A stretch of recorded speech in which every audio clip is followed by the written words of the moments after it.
Hi, I'm Christina Adamski, Account Manager from the Shandwick Shanghai office. I'm joined today by my colleague, Peter Tu, Account Director.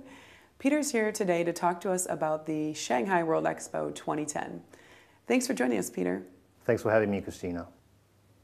Peter, what is the World Expo and why is it important for cities like Shanghai to host it? Well, the World Expo is one of the biggest events in the world where countries can showcase their achievements in science, culture, and their contribution to society.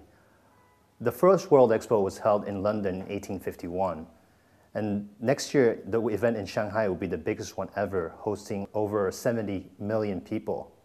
It is especially important because it is the first one to be held in a developing country.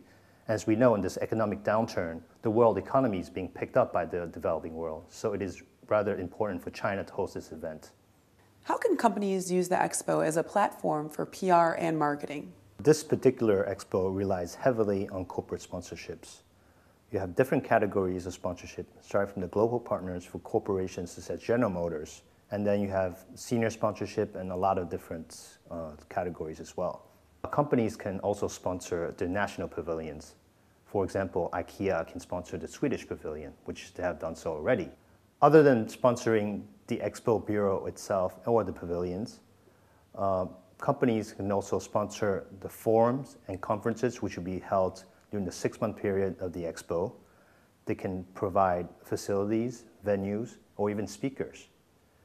And for consumer-oriented companies, they can sponsor the 20,000 entertainment events which will be held during the Expo, on the Expo ground, or all around Shanghai City. What is Weber Shandwick's involvement with the Shanghai World Expo, and how can we assist our clients and potential future clients with this important event? Weber Shandwick and the IPG network has been working with the Shanghai World Expo Bureau since 2002, helping Shanghai win a global bid.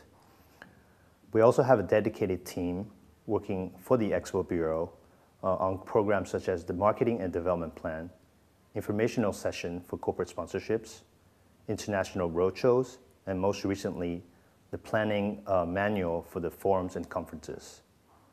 We also have really good relationship with the Expo Bureau, which can provide good insight on their programs and their executions. We also have a very strong global network who can give us resources and experience working on large-scale events such as the World Expo. And finally, we are looking forward, and we are already working with the city of Milan on their expo for 2015. So we have a great variety and great experience in this regard. Has the economic downturn affected the expo? And if so, have you seen examples of sponsors getting more creative with their spending? Well, we haven't seen any impact from the economic downturn, but we have seen a lot more creativity from our clients and from the sponsors who are really moving away from the traditional media to online media, and there are two reasons for this.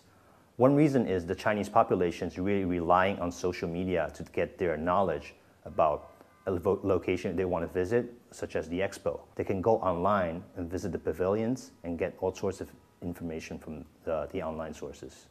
How will the 2010 Shanghai World Expo be different than past World Expos? It's a really opportunity for China and all the other developing countries to showcase their achievements and their contributions to society and to the global economy. In addition to that, we are expecting about 95% of the public from China. So it is a great opportunity for companies and countries to promote themselves to the Chinese consumers and Chinese business opportunities. What is the target audience for this expo?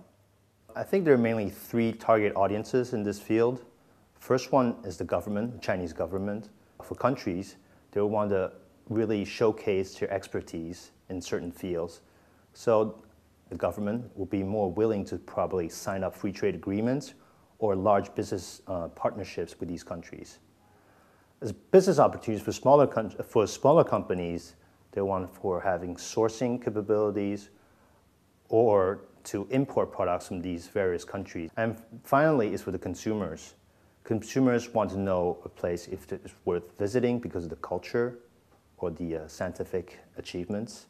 So all in all, 3 categories, 3 different objectives, but all packaged into one big, huge event. Peter, it was a pleasure to talk with you today. Thanks for joining us. Thank you. Same here.